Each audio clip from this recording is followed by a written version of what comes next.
नमस्कार दोस्तों, आप सुन रहे हैं सच्ची कहानियां रोनित के साथ। आइए अब चलते हैं आज के अनाउंसमेंट की तरफ। कल के हमारी हॉरर मूवीज वाली स्टोरी पे पहला कमेंट एम शिवाजी ने किया था। इस कमेंट के लिए एम शिवाजी को बहुत बहुत धन्यवाद। अब बढ़ते हैं अपनी कहानी की ओर। मेरा नाम किशोर है और ये कहानी मेरी दीदी नीता और मेरे जीजू आनंद की है। ये बात तब की है जब हम तीनों छोटे थे और तीनों साथ में ही स्कूल जाया करते थे। हम तीनों बचपन से साथ ही थे और एक दूसरे को बहुत अच्छे से जानते थे। मैं दीदी और जीजू से 1 साल जूनियर था। दीदी और जीजू एक ही क्लास में पढ़ा करते थे और वो दोनों बचपन से ही बहुत अच्छे दोस्त थे, लेकिन हम तीनों हैंग आउट साथ में ही करते थे। वैसे बचपन में हैंग आउट क्या, खेलना कूदना, घूमना फिरना, बुक्स खरीदने जाना, छुट्टियां मारना। वैसे तो स्कूल में बाकी लोगों से भी हमारी दोस्ती थी, लेकिन हम तीनों सबसे ज्यादा पक्के दोस्त थे। धीरे धीरे हम लोग बड़े होते गए, लेकिन हम लोग एक दूसरे के साथ ही रहे। आगे बढ़ते बढ़ते समय आया जब हम लोगों ने 12th पास कर लिया। मुझे पास करने में अभी 1 साल बाकी था, लेकिन दीदी और जीजू ने पास किया और वो दोनों कॉलेज में भी साथ साथ चले गए। हालांकि दीदी ने कॉमर्स लिया था और जीजू ने साइंस, इसीलिए दोनों पढ़ाई तो अलग अलग किया करते थे, लेकिन कॉलेज में ब्रेक मिलने पे या छुट्टी होने पे हमेशा साथ में ही रहते थे। घर वालों को भी कोई आपत्ति नहीं थी, क्योंकि उन्हें पता था कि इन तीनों की दोस्ती कैसी है। मैं भी अपने स्कूल से छूटकर वहीं पहुंच जाता था। फिर हम तीनों अभी भी साथ में ही हैंग आउट करते थे, घूमना फिरना बाकी चीजें। 1 साल तक सब कुछ ऐसा ही चलता रहा। फिर मैं भी पास होकर उसी कॉलेज में साइंस स्ट्रीम लेकर जीजू के ही जूनियर बनकर वहां पहुंच गया। हमारी जिंदगी बहुत अच्छी कट रही थी। मैं और जीजू हमेशा हंसी मजाक करते रहते थे। खैर उस टाइम वो मेरे जीजू नहीं थे, लेकिन काफी अच्छे दोस्त थे और मैं, दीदी और जीजू तीनों मिलकर घूमना फिरना, मस्तियां करना सब करते करते कॉलेज भी पास कर गए। जीजू ने फिर आगे की पढ़ाई के लिए कहीं और एडमिशन ले लिया, लेकिन हमारी दोस्ती बनी रही। वो जब भी आते थे तो हम लोग घूमने फिरने जाते थे, या फिर अगर हमें समय मिलता था तो हम लोग वहां चले जाते थे जहां जीजू पढ़ाई कर रहे थे। फाइनली जीजू की एक अच्छी कंपनी में प्लेसमेंट हो गई। दीदी ने भी एक छोटी मोटी नौकरी कर ली, क्योंकि वो अपने शहर को नहीं छोड़ना चाहती थी। लेकिन जिस शहर में जीजू का प्लेसमेंट हुआ था वो शहर थोड़ा महंगा था और स्टार्टिंग के प्लेसमेंट के वजह से उनका पैकेज बहुत ज्यादा नहीं था, जो उस शहर के लिए ठीक ठाक सा था। अच्छा खासा गुजारा हो जाया करता था। लेकिन अब बात दोस्ती की नहीं थी, अब बात थी शादी की। जीजू दीदी से शादी करना चाहते थे। दोनों में दोस्ती से कब प्यार हुआ किसी को पता ना चला। उसके बाद जीजू ने मुझे इस चीज के लिए आगे कर दिया कि अपने घर में जाके तुम बात करो। मैं भी इस चीज से बहुत खुश था। एक्चुअली मैं यही चाहता था कि दीदी और जीजू ही आपस में शादी करें। उसके बाद मैंने घर में बात की, सभी लोग मान गए, शादी तय हो गई। और फाइनली वो दिन भी आ ही गया जिस दिन उन दोनों की शादी थी।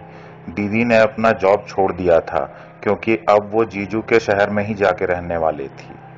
शादी के दिन मुझे ये समझ में नहीं आ रहा था कि मैं दूल्हे की तरफ से हूँ या दुल्हन की तरफ से, क्योंकि दोनों के साथ मेरी दोस्ती कुछ इस तरीके से थी कि ये समझना और समझाना बहुत मुश्किल हो जाता है। हम लोग सब बहुत खुश थे। शादी बहुत अच्छे से हुई। कोई डिमांड नहीं, कोई मांग नहीं, कुछ भी नहीं। दहेज का तो नाम तक नहीं लिया गया।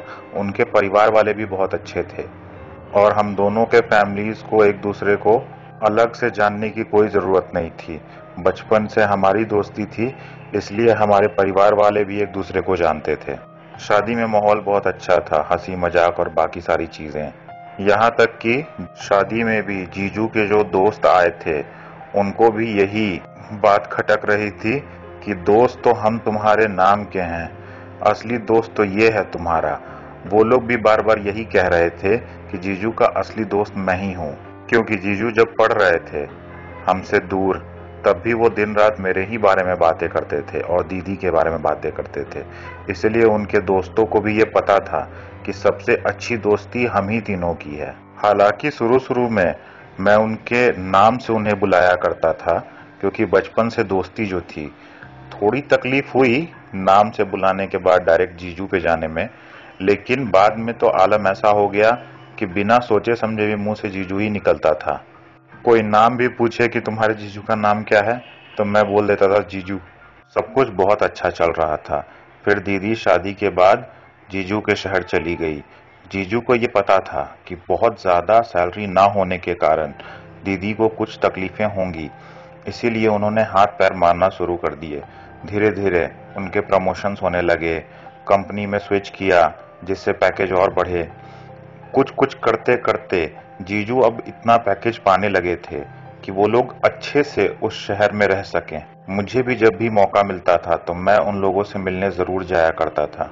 हालांकि वो लोकेशन जहां वो लोग रहते थे, वो लोकेशन ठीक ठाक ही था, लेकिन जीजू को चाहिए था कि वो दीदी को सबसे अच्छी चीजें दें, अच्छा घर, अच्छी गाड़ी, अच्छा परिवार। इसलिए वो हमेशा कोशिश करते रहते थे कि इससे बेटर घर में शिफ्ट हो जाएं। अभी अपना घर लेना तो पॉसिबल नहीं था, लेकिन प्लानिंग्स उनकी इस चीज को लेके भी चालू थी। जीजू के अगले इंक्रीमेंट के बाद उन्होंने एक पॉश इलाके में घर रेंट पे ले लिया। वो लोकेशन भी काफी अच्छा था और आसपास सारे मार्केट्स वगैरह सब कुछ बहुत पास में थे, इसलिए दीदी को किसी भी चीज के लिए सोचना नहीं पड़ता था। वहां पे जीजू ने ऐसे जुगाड़ लगा दिए थे जिसके लिए दीदी को किसी भी चीज को लाने के लिए बाहर भी नहीं जाना पड़ता था। उनको सिर्फ एक कॉल करने की जरूरत थी और वो जो भी सामान मंगवाना चाहती थी वो सब कुछ घर पे पहुंच जाता था। इन शॉर्ट, जीजू ने एक अच्छा खासा आशियाना बना लिया था और जीजू हर सुख सुविधा दीदी के कदमों में लाके रख देना चाहते थे। वो इलाका तो बहुत खूबसूरत था और बहुत अच्छा, लेकिन शायद वहां के लोग उतने अच्छे नहीं थे जितना जीजू और दीदी समझ रहे थे। उस लोकेशन में जाने के बाद दीदी की वहां कुछ दोस्त बनी जो कि वहीं पे बड़े बड़े घरों में रहती थीं। और दोस्ती होते के साथ ही उन लोगों ने दीदी को कुछ कुछ चीजों को लेकर ताना मारना शुरू कर दिया और दीदी के दिमाग में ये कचड़ा भरना शुरू कर दिया कि अरे तुम्हारा पति चाहे तो तुम्हें और भी ऐशो आराम दे सकता है, और अच्छे लोकेशन में रेंट पे घर लेने से क्या फायदा। अगर अच्छा घर लेना है तो अपना लो, अपनी अच्छी कार लो, अपना नौकर रखो, और भी सुख सुविधाएं हैं दुनिया में। ऐसा नहीं है कि जितने खुशियां तुमको मिली हैं बस उतने पे ही दुनिया खत्म हो जाती है। दीदी को बार बार रोज रोज कुछ ना कुछ सिखाते पढ़ाते रहती थी। कई बार तो ये सारी चीजें मैंने अपने आंखों से देखी थी और कानों से सुनी थी, लेकिन मैंने इसलिए कुछ कहना ठीक नहीं समझा क्योंकि मुझे लगा उस समय दीदी के ऊपर कोई प्रभाव नहीं पड़ता है। दीदी खुद ही उनके जाने के बाद मुझे कहती थी कि अरे ये लोग पागल है, कुछ भी कहती हैं। लेकिन मुझे नहीं पता था कि धीरे धीरे ये बातें दीदी के दिमाग में घर करती जा रही हैं। हालांकि एक तरफ अब मेरा आना जाना कम होने लगा था क्योंकि मेरी भी प्लेसमेंट हो चुकी थी, और मेरी प्लेसमेंट जहां हुई थी वो जगह इनके घर से करीब 1.5 घंटे दूर थी। इसीलिए रोज रोज आना जाना तो पॉसिबल नहीं था, लेकिन मैं कोशिश करता था कि हफ्ते में या कभी वीकेंड्स में आ जाऊं। लेकिन धीरे धीरे काम के लोड की वजह से हर वीकेंड होने लगा 2 वीकेंड, 2 वीकेंड होने लगा 3 वीकेंड, और 3 से होने लगा 1 महीने बाद। तो पहले मैं हर हफ्ते जाया करता था, फिर धीरे धीरे 1 महीने में एक बार जाना भी मुश्किल होने लगा, क्योंकि अब धीरे धीरे मुझे भी इंक्रीमेंट और प्रमोशन चाहिए था। मैं भी जीजू के नक्शे कदम पे चलना चाहता था, मुझे भी आगे बढ़ना था। इसलिए मैं बहुत मेहनत से काम करने लगा और वर्कलोड बढ़ने की वजह से मेरा अक्सर आना जाना बंद हो गया। हालांकि फोन पे हमेशा बातें होती थीं, क्योंकि जब भी मैं फ्री होता था तो सबसे पहले मैं उन्हीं दोनों को फोन घुमाता था, घर पे बाद में लगाता था। इससे घर वाले भी परेशान थे कि क्या तुम उनके घर पे ही जाके बैठ जाओगे, लेकिन हम लोगों को इससे कोई फर्क नहीं पड़ता था। एक दिन जब मैंने जीजू को फोन लगाया तो जीजू की आवाज सुन के मुझे लगा जैसे वो बहुत परेशानी में है। मैंने उनसे बहुत पूछा, लेकिन उन्होंने कुछ बताना ठीक नहीं समझा। उन्होंने कहा अब अगली बार जब घर पे आओगे तब बात करेंगे। पहले तो उन्होंने मना भी किया था कि नहीं ऐसी कोई बात नहीं है, लेकिन हम लोग बचपन से एक दूसरे को जानते थे। मैंने उनसे यही कहा, हम लोग एक दूसरे के रग रग से वाकिफ हैं। आप अगर कुछ भी हो, कैसा भी तकलीफ हो, आपके आवाज को पकड़ करके बता सकता हूं मैं कि आपको कोई तकलीफ है। इस चीज को जीजू भी नकार नहीं पाए और उन्होंने बोला, कोई बात नहीं, अगर कुछ थोड़ी बहुत बात होगी भी तो कोई बड़ी बात नहीं है, कोई चिंता की बात नहीं है, तुम आना तो बात करेंगे। लेकिन जब अगली बार मैंने फोन किया तो उनके आवाज में परेशानी का आलम कुछ ज्यादा ही था। अब माहौल लग रहा था बहुत खराब है। फिर मैंने दीदी को फोन किया। दीदी के आवाज में भी वही बात, उनकी आवाज में भी वही परेशानी। मुझे लगा कोई ऐसी बात है जो ये लोग बता नहीं पा रहे। हो सकता है कि कोई ऐसी बात हो जो मेरे जाने से सॉल्व हो सकती है। मैंने तुरंत अगले वीकेंड का काम रैप अप किया और वीकेंड आते के साथ वहां पहुंच गया। वहां पहुंचने के बाद मैंने बहुत कोशिश की कि मुझे कुछ बात पता चल जाए, लेकिन नहीं पता चला। फिर मैंने जीजू के साथ पीने का प्रोग्राम रखा, क्योंकि अक्सर लोग पीकर बता देते हैं और मेरा उनके साथ बहुत चिल माहौल था।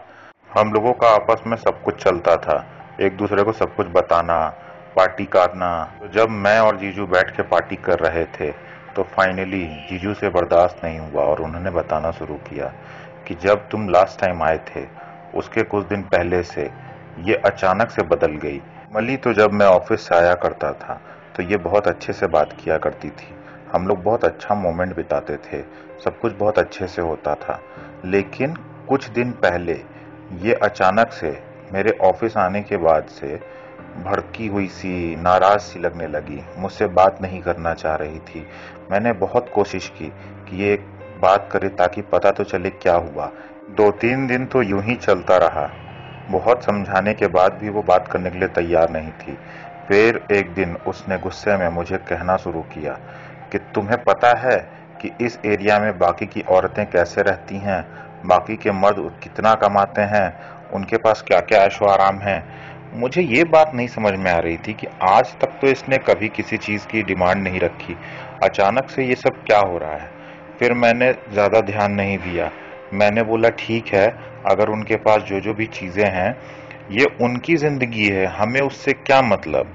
लेकिन वो कुछ भी समझने के लिए तैयार नहीं थी। अब उसे अपना एक बहुत बड़ा घर चाहिए था, बंगलो टाइप्स, और एक महंगी गाड़ी चाहिए थी, नौकर चाहिए था और भी कई सारी चीजें। मैंने उसको समझाया, ठीक है, अगर तुम ये सब मांग रही हो, मैंने कभी भी ये नहीं कहा कि मैं तुम्हारे लिए ये सारी चीजें नहीं लाऊंगा, लेकिन मुझे कुछ समय दो। मेरा करियर तुम्हारे आंखों के सामने स्टार्ट हुआ है और अब मैं जहां पहुंचा हूं इसके लिए भी बहुत मेहनत की है। मैं गारंटी देता हूं कि एक दिन ऐसा जरूर आएगा जिस दिन तुम जो सोचोगी वो भी तुम्हारे पास होगा और जो तुमने नहीं सोचा होगा वो भी। लेकिन इतना समझाने के बाद भी तुम्हारी दीदी मानी नहीं। उसके बाद मैंने रोज कोशिश की कि मैं कुछ ना कुछ ऐसा करूं जिससे ये मान जाए।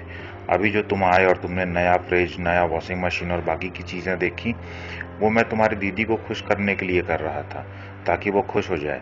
लेकिन इतने पे उससे कोई खुशी नहीं हुई। उसने कहा कि जब तक आप मुझे नया घर, नई गाड़ी और नया नौकर लाके नहीं दोगे, तब तक मैं इन छोटे मोटे दिखावटी सामानों से खुश नहीं होने वाली। असलियत में तो वही है शानो शौकत। उसी के बाद मुझे फील होगा कि हाँ, मैं एक अच्छी लाइफ जी रही हूँ। इतना समझाने के बाद भी तुम्हारी दीदी कुछ भी समझने के लिए तैयार न थी। ये सारी बातें सुनकर मैंने जीजू को आश्वासन दिया कि जीजू आप घबराइए मत, मैं दीदी से बात करता हूँ, सब ठीक हो जाएगा। मुझे तो लगा था कि दीदी के ऊपर उन सहेलियों के बात का कोई असर नहीं हो रहा है, लेकिन मुझे लगता है कि ये उनकी सहेलियों के ही सिखाए पढ़ाए का नतीजा है, जिसके वजह से आज दीदी इस तरीके से बातें कर रही हैं। जीजू को बहुत आश्चर्य हुआ। जीजू को नहीं पता था कि कोई सहेलियां हैं जो कि ये सारी बातें सिखाती हैं। जीजू को जब मैंने सारी बात बताई कि वही लोग थी, मेरे सामने भी उन लोगों ने ऐसा बोला था, उस टाइम तो दीदी ने कोई आंसर नहीं दिया। दीदी ऐसे मुझसे बात कर रही थी जैसे कि दीदी को उन लोगों से कोई फर्क नहीं पड़ता। लेकिन मुझे बाद में पता चला जीजू की बातें सुनकर कि दीदी के ऊपर उन चीजों का बराबर प्रभाव पड़ रहा था। शायद वो कहते हैं ना कि अच्छी चीजों का प्रभाव ज्यादा नहीं पड़ता, लेकिन बुरी चीजें इंसान जल्दी सीख जाता है। यहाँ पे भी वैसा ही कुछ हुआ था।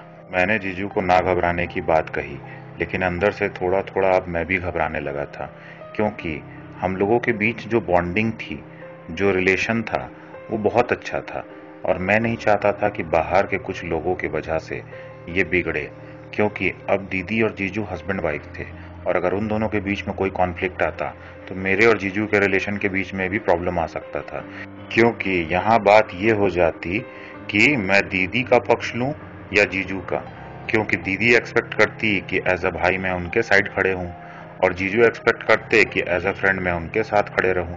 लेकिन मैंने यहाँ पे सच्चाई की और जो सही है उसका साथ देने का सोचा। इसीलिए मैंने सोचा कि मैं दीदी को जाके समझाऊंगा। मैं दीदी के पास गया। पार्टी वगैरह खत्म होने के बाद दीदी को साइड में ले जाके मैंने बात शुरू की। हालांकि रात काफी हो गई थी, लेकिन मुझे लगा कल सुबह पे ये बात नहीं टाली जा सकती। मैंने जब दीदी को समझाना शुरू किया तो दीदी कभी चीखती चिल्लाती नहीं थी, लेकिन आज दीदी की आवाज में एक बुलंदी थी। दीदी बहुत जोर जोर से मुझ पे चीखने लगी कि तुम कौन होते हो इस मैटर के बीच में पड़ने वाले? अगर वो मुझसे डायरेक्ट नहीं बात कर सकते तो तुम्हें भेजा है। मैंने दीदी को बहुत समझाने की कोशिश की। रात हो गई है, धीरे बोलो, मैंने ऐसी कोई बात नहीं की जिसकी वजह से तुम इतने जोर जोर से चीख चिल्ला रही हो। जीजू भी दूसरे कमरे में हैं, उनको सुन के कैसा लगेगा? लेकिन दीदी का यही कहना था कि किसी को सुनना है तो सुने। वैसे भी मैंने कोई मुंह पे टेप लगा के नहीं रखा है। मैंने जो भी कहा था उनके मुंह पे कहा था, उनके सामने कहा था, और मैंने हर चीज का अल्टीमेटम भी दिया था। मैंने बोला, दीदी अल्टीमेटम? जीजू तुम्हारे लिए कितना करते हैं, क्या क्या नहीं किया, पूरी लाइफ स्ट्रगल करने के लिए तैयार हैं सिर्फ तुम्हारी खुशियों के लिए, लेकिन तुम हो कि इस तरीके से बात कर रही हो? और तुम कौन होती हो दीदी उनको अल्टीमेटम देने वाली? तुमसे कभी खाने में नमक ज्यादा हो जाता है, या अगर तुम कोई डिशेस नहीं बना पाती हो तो कभी उन्होंने अल्टीमेटम दिया क्या कि ये खाना बना करके दे देना, जल्दी से सीख लो, इतने दिन का समय देता हूँ, नहीं तो ऐसा हो जाएगा वैसा हो जाएगा? बराबरी का रिलेशन होना चाहिए शादी। इस तरीके से कोई किसी पे चढ़ नहीं सकता, कोई किसी को दबा नहीं सकता। हालांकि मेरा सब कुछ बोलना और समझाना व्यर्थ जा रहा था, और ये चीज मुझे नजर भी आ रही थी। फिर मैंने ये सोच के चुप्पी साध ली कि क्या पता मेरे ज्यादा बोलने की वजह से माहौल और ज्यादा खराब हो जाए। हालांकि मैं 2 दिन वहां रहा।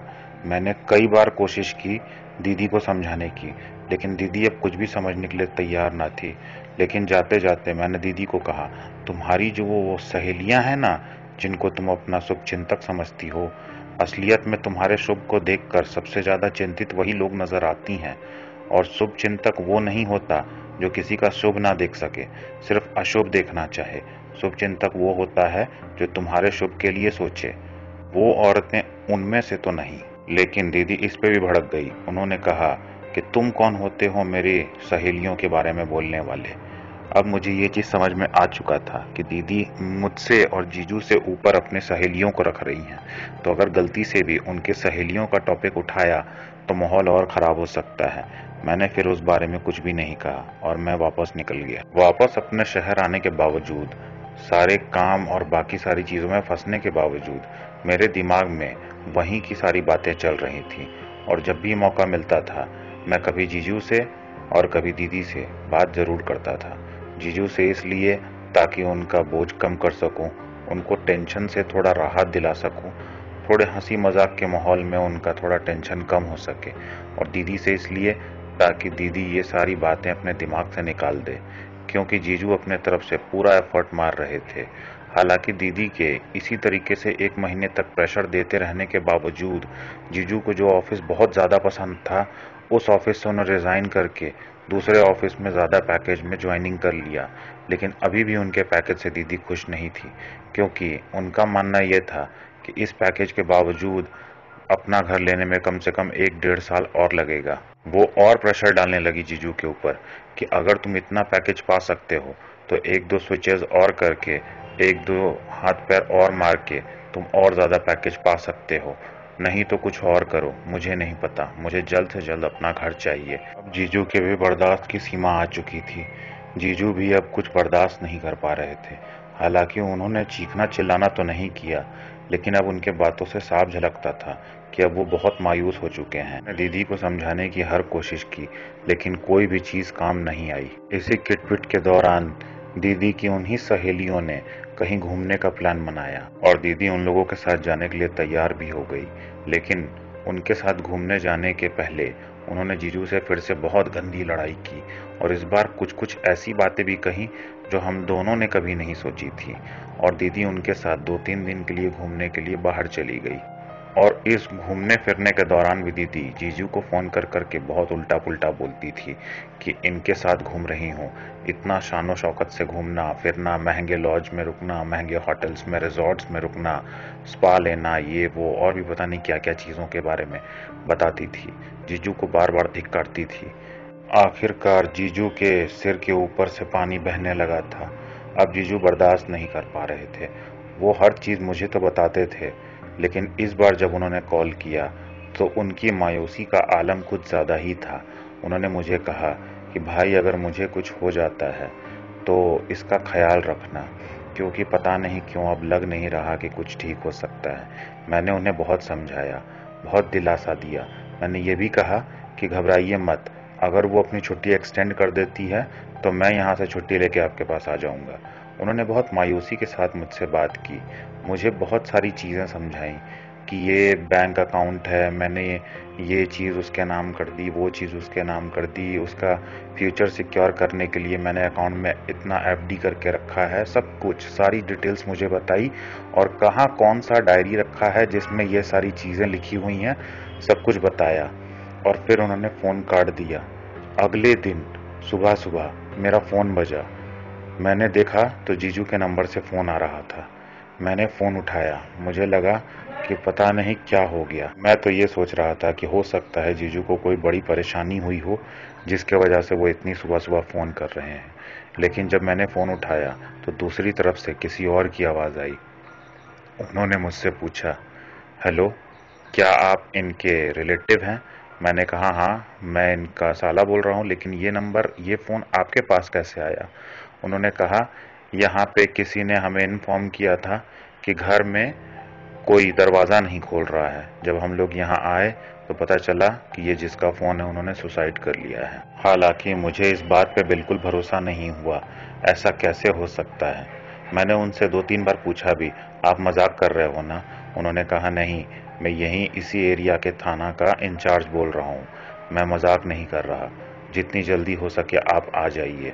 मैंने अपना सारा काम छोड़ के ऑफिस में बिना छुट्टी डाले चुपचाप वहाँ के लिए निकल गया और 1-1.5 घंटे बाद मैं वहाँ पहुँच भी गया।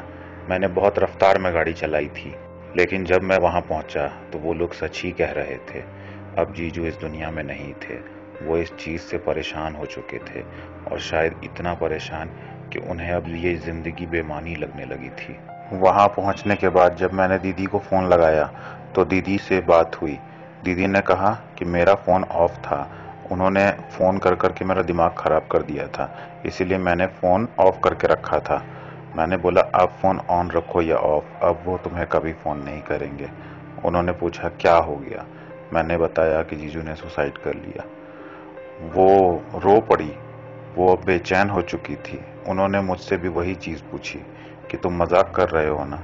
मैंने कहा नहीं, तुम जो चाहती थी और तुम्हारी सहेलियाँ जो चाहती थी वही हुआ। ये आदमी टूट गया, अब ये आदमी जिंदा नहीं है, अब अपने सपने पूरे करवा लो इसके शरीर से। मैंने अपने दीदी को फ़ोन पे ही बहुत धिक्कारा, क्योंकि मैं भी अंदर से टूट चुका था। ये मेरे जीजू ही नहीं, ये मेरे दोस्त भी थे, बचपन से हम लोग साथ थे। आखिर ऐसा कैसे हो सकता था? अब भी मुझे यकीन नहीं हो रहा था कि जो इंसान मेरे सामने पड़ा हुआ है अब वो मेरा दोस्त नहीं, एक डेड बॉडी है। ये मेरे लिए अभी भी समझना बहुत मुश्किल था कि जो बचपन से सुख दुख का साथी था, हर चीज़ हम लोग साथ साथ करते थे, आखिर उसने ऐसा स्टेप कैसे उठा लिया? हालांकि इसका जवाब मैं खुद भी जानता था कि इसकी जिम्मेदार और कोई नहीं, मेरी ही बहन है। मैंने अपने बहन का इंतज़ार किया, वहीं बैठकर बाकी सारी चीज़ें की। दीदी के आने के बाद पुलिस ने अपने तरफ से सारी इंक्वायरी कर ली। सारी इंक्वायरी और पोस्टमार्टम वगैरह के बाद उन्होंने मुझे बॉडी सौंप दी। दीदी ने उनका आखिरी दर्शन किया और मैंने जाकर उनका अंतिम संस्कार वगैरह किया। उनके घर वाले भी आ चुके थे, लेकिन अब उनके घर में उनके पिताजी में इतनी हिम्मत नहीं थी कि वो उनका अंतिम संस्कार कर सकें, इसलिए ये काम भी मैं नहीं किया। उनके पिताजी ने कहा, तुम भी इसके भाई के जैसे थे, तुम ही इसके चिता को अग्नि दोगे। मैंने भी ऐसा ही किया। मैंने ही अपने जीजू की चिता को अग्नि दी और उसके बाद मैं और भी ज़्यादा टूट गया। जैसे जैसे उनका शरीर जल रहा था, मैं भी अंदर से जल रहा था। मुझे अपनी दीदी पे इतना गुस्सा आ रहा था, जैसे कि मैं क्या बताऊं। उसी समय मैंने ये ठान लिया कि मैं अब अपनी दीदी से बात नहीं करूंगा, क्योंकि मैं और तो कुछ कर नहीं सकता था। लेकिन ये तो मेरे हाथ में ही था, ये तो मेरे बस में था। 13 दिन का सारा कार्यक्रम होने तक मैं वहीं रहा। ये सारी चीज़ें होने के बाद मैं वहाँ से तुरंत निकल गया, क्योंकि अब वो जगह मुझे उनकी याद दिलाती थी और मुझे ये बर्दाश्त नहीं हो रहा था। मैं अपने काम पे चला गया और मैंने दीदी से इन 13 दिनों के बीच में भी एक बार भी बात नहीं की। वहाँ जा कर के भी मैंने दीदी से एक बार भी बात नहीं की। दीदी ने मुझसे बात करने की बहुत कोशिश की, लेकिन मैंने उनका एक बार भी फ़ोन नहीं उठाया। लेकिन एक दिन सुबह 3 बजे के आसपास दीदी का फ़ोन आया। मैंने बात ना करने का सोचा था, लेकिन सुबह में फ़ोन आने के बाद जीजू के साथ जो हुआ था, मैं घबरा गया। मैंने तुरंत दीदी का फ़ोन उठाया। उठाते के साथ दीदी ने कहा कि तुम्हारे जीजू कहीं नहीं गए हैं, तुम्हारे जीजू मुझे अभी भी महसूस होते हैं और वो मुझे बार बार आवाज़ लगाते हैं।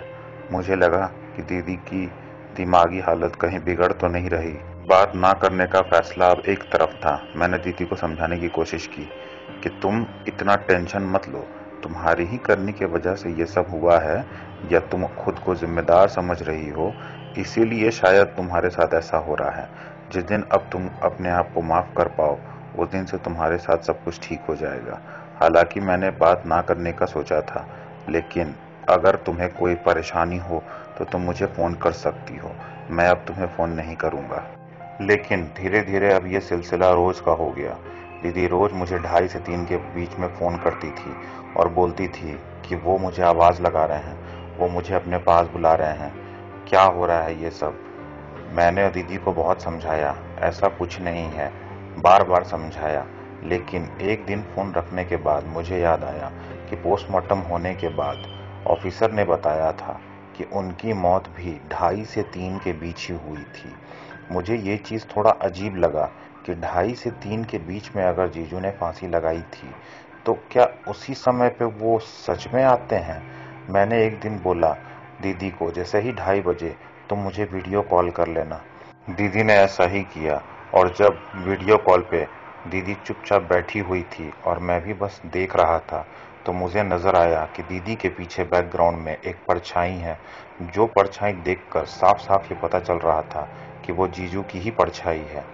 जीजू वहां मतलब सच में आते थे और वीडियो कॉल पे मैंने उनकी आवाज़ भी सुनी।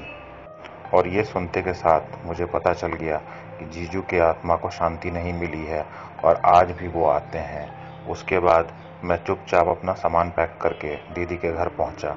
जब मैं वहां पहुंचा तो हम दोनों ने डरते डरते 2:30-3 बजने का इंतज़ार किया और जब सच में 2:30 बजा तो जीजू वापस आए और इस बार मैंने उन्हें सामने से देखा और उनका आवाज़ भी सुना और उन्होंने इस बार मेरा भी नाम लिया था और मुझे कोई भ्रम नहीं हो रहा था, क्योंकि जीजू ने अपने ही आवाज़ में बिल्कुल साफ साफ मेरे और दीदी के नाम को दोहराया था। और एक बार नहीं, कई बार। ये सुनकर मैं और दीदी दोनों बहुत डर गए, लेकिन मुझे कहीं ना कहीं ये संतोष था कि हाँ, ये और कोई नहीं जीजू हैं, ये हमें नुकसान नहीं पहुंचाएंगे। लेकिन वो रात हम दोनों ने जैसे तैसे बिता ली। लेकिन फिर मैंने अगले दिन दीदी को बोला, तुम चुपचाप अपने घर चले जाओ, यहाँ रहने की कोई ज़रूरत नहीं। मम्मी पापा के साथ रहोगी तो कम से कम सब कुछ ठीक रहेगा, और अगर वहाँ नहीं जाना चाहती तो मेरे साथ चलो। दीदी ने बोला, ठीक है, मैं मम्मी पापा के पास चली जाती हूँ। ऐसा ही हुआ। दीदी मम्मी पापा के पास चली गई।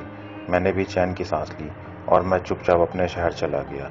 कुछ दिन तक यूं ही काम करते रहने के बाद दीदी का फ़ोन आया और दीदी ने कहा यहाँ पे भी वो मेरे पीछे पीछे आ गए हैं। यहाँ पे भी ठीक 2:30-3 के आसपास वो मुझे आवाज़ लगाते हैं। मैं बहुत परेशान हूँ, क्या किया जाए? मैंने कहा, घबराओ मत दीदी, अगर ज़रूरत पड़ी तो हम लोग कल पंडित जी के पास जाएंगे। लेकिन इस बार फिर वैसा ही हुआ। 4 बजे मम्मी पापा का फ़ोन आया। उन्होंने बताया दीदी ने भी सुसाइड कर लिया है। अब मेरी दीदी भी इस दुनिया में नहीं रही थी। हम 3 जनों के गैंग में से 2 लोग अब नहीं थे। मुझे ये समझ में नहीं आ रहा था कि उन्होंने सुसाइड इस आवाज़ से परेशान होकर किया या अपने गिल्ट से या फिर किसी और चीज़ के वजह से। लेकिन अब मुझे ये साफ साफ पता था कि अब दोनों के दोनों इस दुनिया में नहीं रहे। अब मैं इस 3 के तिकड़ी में से सिर्फ आखिरी बचा पत्ता था। हालांकि मुझे भी अब अपना ज़िंदगी बेमानी नज़र आ रहा था, लेकिन मैंने ये सोचा कि अगर मैंने कुछ किया तो मेरे माता पिता का ध्यान कौन रखेगा। हालांकि मैं ये नहीं समझ पा रहा कि जो हुआ वो सही या गलत, क्योंकि दीदी के प्रेशर की वजह से जीजू मरे और शायद जीजू के प्रेशर की वजह से दीदी। लेकिन जो भी हुआ वो क्यों हुआ और कैसे हुआ आज तक मुझे समझ में नहीं आया। हालांकि मैं इतना तो ज़रूर जानता हूँ कि दूसरे के बातों में आकर अपने घर गृहस्थी और ज़िंदगी को बर्बाद करना कोई समझदारी की बात नहीं, क्योंकि दूसरे के झोपड़े को देखकर अपने महल में आग लगाना या दूसरे के महल को देखकर अपने झोपड़े में आग लगाना, ये दोनों की दोनों ही बात गलत है। किसी और की बराबरी करने की कभी कोशिश नहीं करनी चाहिए, क्योंकि जब भी इंसान को ये लगे कि मुझे अपने से बड़ों से या ऊंचे लोगों से या अमीर लोगों से बराबरी करनी है, तो एक बार अपने से गरीब या अपंग या डिसेबल लोगों को भी देख लेना चाहिए कि भगवान ने तुम्हें उससे तो बहुत बेटर दिया है। जो कुछ भी दिया है, उसके पास कुछ नहीं होकर के भी वो अपनी ज़िंदगी को खुशी से बिताता है। तुम्हारे पास इतना कुछ होने के बावजूद तुम सिर्फ चंद चीज़ों के लिए, चंद रुपयों के लिए अपने ज़िंदगी को बर्बाद कर लेते हो। तो अपने इस अमूल्य ज़िंदगी का मोल समझिए। खैर, आज की कहानी में बस इतना ही। हमें इस कहानी के बारे में कमेंट सेक्शन में ज़रूर लिखिएगा आपको ये कहानी कैसी लगी और इसमें कौन सही था कौन गलत। हम तो ये बता नहीं सकते, लेकिन आपको ये ज़रूर मालूम होगा। यूट्यूब परिवार, आप सभी को बहुत बहुत धन्यवाद आपके सपोर्ट के लिए। आपके इसी सपोर्ट और विश्वास की वजह से आज हमारा यूट्यूब परिवार धीरे धीरे बड़ा हो रहा है, और हम यही विश्वास करते हैं कि आपका आशीर्वाद और सपोर्ट हमारे साथ यूं ही बना रहेगा। हमारे प्लेलिस्ट को ज़रूर विजिट कीजिएगा ऐसी ही मनोरंजक कहानियों के लिए। कल फिर मिलेंगे ऐसी ही अनोखी कहानी के साथ। तब तक के लिए साइनिंग ऑफ।